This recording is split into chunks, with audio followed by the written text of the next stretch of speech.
नमस्ते, जय हिंद, जय भारत। तो जैसा कि आप लोगों को पता है कि 10 दिसंबर को एनआईओएस डीएलएड के बच्चों के लिए बहुत ही खास रहा, क्योंकि उन्होंने लंबी लड़ाई रिव्यू पिटीशन जो डाली गई थी Vishwanath versus Uttarakhand of state का एनआईओएस डीएलएड का ये केस था और फाइनल जजमेंट जो है उन्हीं के पक्ष में आया और ये कहा गया मिस्टर बी गवई जो हमारे जस्टिस थे, बेंच जो इसको देख रहे थे, उन्होंने यही बोला कि 18 माह का जो ये डीएलएड है अब मान्य माना जाएगा।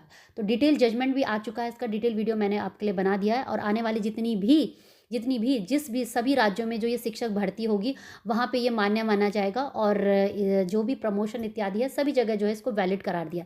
तो लगातार हर स्टेट से जो है रुझान आ रहे हैं, सामने जो आप देख सकते हैं उत्तराखंड का ये अपडेट है और भी जगह से बच्चे कमेंट कर रहे हैं और मैसेजेस कर रहे हैं। तो मैं ये बताना चाहूँगी कि मैंने हर स्टेट के बच्चों के लिए एक एनआईएस डीएलएड का ग्रुप बना दिया है। उत्तराखंड के बच्चों का एक ग्रुप है, आप चाहे तो उसे ज्वाइन कर सकते हैं नॉमिनल फीस के थ्रू और जो भी बच्चे उसे ज्वाइन करना चाहे उसे ज्वाइन कर सकते हैं। ठीक है, जो एनआईओएस डीएलएड के बच्चे हैं वो ज़रूर ज्वाइन करें। तो उत्तराखंड का एक ग्रुप है और बिहार का एक ग्रुप है और वेस्ट बंगाल का एक ग्रुप है और पंजाब, हरियाणा, अलग अलग जगह से बच्चों का आ रहा है। तो मैंने अभी केवल 5 स्टेट का बनाया, आप उसे ज्वाइन कर सकते हैं। फिलहाल हम आज पढ़ने वाले हैं उत्तराखंड से क्या अपडेट आया है।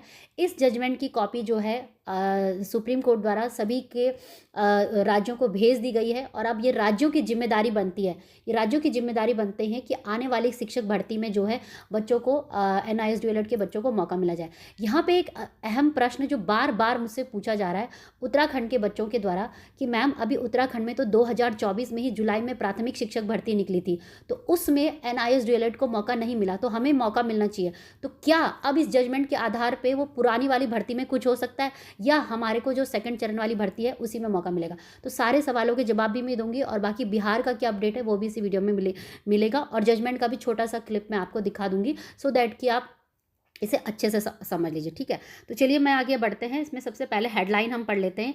एनआईओएस के डीएलएड पास भी प्राथमिक शिक्षक भर्ती के लिए मान्य है। ठीक है, तो अब साफ साफ शब्दों में बोल दिया है, ये उत्तराखंड बाजपुर का है कटिंग और वहीं से ये अपडेट आई है कि भाई अब जो है जो भी भर्तियां होंगी दिसंबर में, अगर प्राथमिक शिक्षक भर्ती आती है या कभी भी उत्तराखंड में कहीं पे भी, तो वो मान्य मानी जाएगी। National institute of open schooling NIOS से डिप्लोमा इन एलिमेंट्री एजुकेशन पास भी प्राथमिक शिक्षक भर्ती के लिए मान्य होंगे। सुप्रीम कोर्ट ने उत्तराखंड के अभ्यर्थियों के मामले में सुनवाई के बाद यह निर्णय दिया। इस निर्णय में प्रदेश से 750 से अधिक युवाओं को लाभ मिलेगा। तो 750 अभ्यर्थी थे जिन्होंने एनआईओएस डीएलएड से उत्तराखंड में थे और उन सब का जो भविष्य था वो बिल्कुल ख़राब हो गया था। लेकिन आपको पता है कि रिव्यू पिटीशन डाली गई थी, तो रिव्यू पिटीशन में ही 10 दिसंबर को फैसला आया। अगर ये फैसला पहले ही सुनाई दिया होता तो जुलाई में भी जो उत्तराखंड में प्राथमिक शिक्षक भर्ती होती है उन भर्ती में भी इन बच्चों को मौका मिल सकता था। ठीक है, तो फिलहाल अभी सेकंड भर्ती जब आएगी तभी जो है आप अप्लाई कर सकते हैं। बकेनिया, गदरपुर, उधम सिंह नगर निवासी विश्वनाथ शाह व अन्य ने उत्तराखंड में प्राथमिक शिक्षक में एनआई सर्टिफिकेट की मान्यता नहीं देने के विरोध में सुप्रीम कोर्ट में याचिका दाखिल की थी। तो हमें पता ही है कि ये बहुत ही फेमस केस डायरी नंबर 4961 जो है Uttarakhand versus Vishwanath versus Uttarakhand of state का था और उसी के में सुप्रीम कोर्ट में इसकी सुनवाई थी। रिव्यू पिटीशन वहाँ पे डाली गई थी दोबारा से सुनवाई के लिए। याचिका में प्राथमिक शिक्षक भर्ती में उन्हें भी मौका दिया जाने की गुहार लगाई गई थी। सुप्रीम कोर्ट ने वरिष्ठ अधिवक्ता गोपाल शंकर नारायण व हाईकोर्ट के कर्नाटक के पूर्व जस्टिस डीएस रेड्डी ने एनआईएस के डीएलएड सर्टिफिकेट को संवैधानिक बता पक्ष रखा।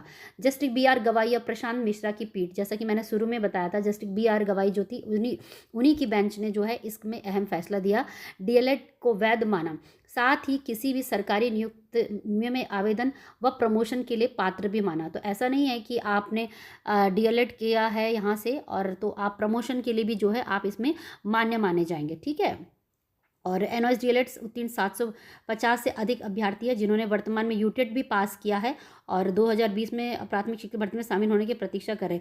तो भाई 750 अभ्यर्थी ये बात कर रहे हैं उत्तराखंड की। और दोबारा बोलना चाहूँगी आप लोगों के लिए, उत्तराखंड के बच्चों के लिए सेपरेट एनओएस डीएलएड ग्रुप बनाऊंगी, उसको ज्वाइन कर लीजिए। नॉमिनल फीस उसमें आपके लिए होगी मेरे ख्याल से 99 रुपीज़ या 59 ऐसे ही कुछ होगा, वो टीम डिसाइड कर लेगी। आप उसे ज्वाइन कर लीजिएगा। बिहार के बच्चों के लिए अलग से है, तो आप वहाँ पे आपस में ग्रुप में सारे बच्चे एक साथ जुड़कर अपना डिस्कशन वगैरह कर सकते हैं। ठीक है, अब यहाँ पे बात करते हैं कि बाकी राज्यों का क्या है। तो देखिए, बाकी राज्य भारत के सुप्रीम कोर्ट की अदालत से बाहर नहीं है, उनको भी ये इम्प्लीमेंट करना पड़ेगा, क्योंकि ये केवल एक केस तो एक स्टेट का था, लेकिन ये एक लैंडमार्क जजमेंट है। लैंडमार्क जजमेंट मतलब कि जब जो शीर्ष अदालत जो फैसला सुना देती है वो सभी को मान्य माना होगा। तो अभी तक जो बिहार की अगर वैकेंसीज़ में बात करूँ तो TRE 3 जो वैकेंसीज़ आई थी, तो उसमें देखो आपको पता ही है कि जो काउंसलिंग की जो डेट है अभी उसमें थोड़ा परिवर्तन हुआ है। तो जो TR3 का आपको पता ही है कि पहले जो काउंसलिंग होनी थी वो 9 से 31 दिसंबर तक होनी थी, लेकिन अब 20 दिसंबर से 7 जनवरी। तो फिलहाल ये जो TRE 3 में जो काउंसलिंग का फेरबदल है उसका अभी फिलहाल NOS DLED के फैसले से कुछ नहीं, क्योंकि TRE 3 की जो वैकेंसीज आई थी वो इस फैसले से पहले निकली थी। तो अब जो TRE 4 की जो भी वैकेंसीज आएगी, निश्चित रूप से ये जो फैसला निकल के आया उसका प्रभाव इसमें देखने को मिलेगा। तो सारी अपडेट के लिए आपने चैनल को सब्सक्राइब करना है। जो भी होगा हम आपको बिहार की भी अपडेट दे देंगे, क्योंकि बच्चे बोलते हैं कि मैम आप उत्तराखंड के वीडियो ज़्यादा बनाते हैं, तो बिहार की भी सारी अपडेट आपको बता दूंगी। बाकी और राज्यों में क्या हो रहा है, वेस्ट बंगाल वगैरह, मैं दोबारा से बोल रही हूँ, सुप्रीम कोर्ट का जो जजमेंट है उसकी सारी जो कॉपी होगी वो एजुकेशन डिपार्टमेंट वह सब जगह वहाँ पे भेज दी जाती है, ठीक है। तो उसको फॉलो करना ये स्टेट की जिम्मेदारी होती है। इन केस अगर ये नहीं फॉलो किया जाता है, तो जैसे उत्तराखंड के राज्य के बच्चों ने अपने लिए आवाज़ निकाली, अपने लिए आवाज़ लगाई, सुप्रीम कोर्ट तक गए, आप भी अपनी अपनी पिटीशन डाल के कर सकते हैं, ठीक है। वैसे ये नौबत नहीं आती है, लेकिन फिलहाल ये जस्ट एक सजेशन है आपको, तो इसीलिए बोल रही हूँ कि आप सारे बच्चों के लिए मैं एक ग्रुप बना दूंगी, सो दैट कि आप लोग इसमें जुड़ जाएं, ठीक है। तो यही है बच्चों अपडेट। बाकी थोड़ा सा जो मैं है क्लिपिंग आपको दिखा देती हूँ, जो उनका जजमेंट आया है वो आपको समझेंगे तो आपको आसानी होगी इस केस को समझने में। तो बच्चों देखो ये है वो जजमेंट। देखो जजमेंट कोर्ट की लैंग्वेज थोड़ी अलग होती है, आपको देखो समझ में ही नहीं आएगा, तो मैं आपको जो मेन बात है ना वो बता देती हूँ। मेन पॉइंट इसमें पॉइंट नंबर 3 है। देखो इसमें साफ साफ लिखा है, however to avoid any confusion we again clarify that 18th month diploma obtained by such person who were in employment on as on 10/8/2017 and have completed diploma course 18 month would be treated as valid diploma, would be treated as valid diploma। बस ये line आपने समझनी है कि बस ये आपका diploma क्या है, 18 मंथ का वैलिड है, ये लाइन आप समझ लीजिए।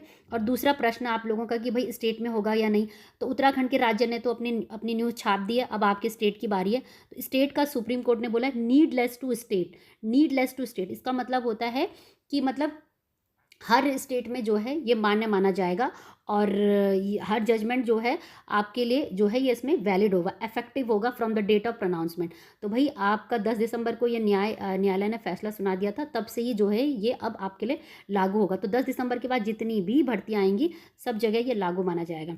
और आपको पता ही था ये the grievances sought to be raised on behalf of review petitioner जो थी, उसके रिव्यू पिटिशन जो उसमें डाली गई थी उसी के बारे में देखते हुए इसको दोबारा से इसमें सुनवाई हुई। तो Vishwanath versus state of Uttarakhand का ये केस था। तो आई होप कि जितना इस वीडियो में ज़रूरी पॉइंट था ना वो मैंने बता दिया।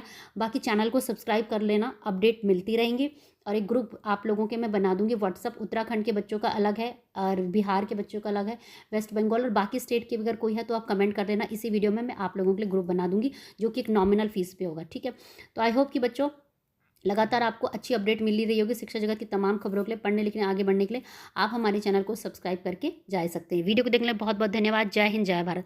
अब जो अगली अपडेट आएगी वो बिहार के बच्चों की आएगी, क्योंकि भाई बिहार में ही जो है TRE 4 आने वाला है और उत्तराखंड में ही दूसरे चरण की शिक्षक भर्ती आने वाली। तो दोनों जो है स्टेट वाले सब्सक्राइब कर लेना। जय हिंद, जय भारत।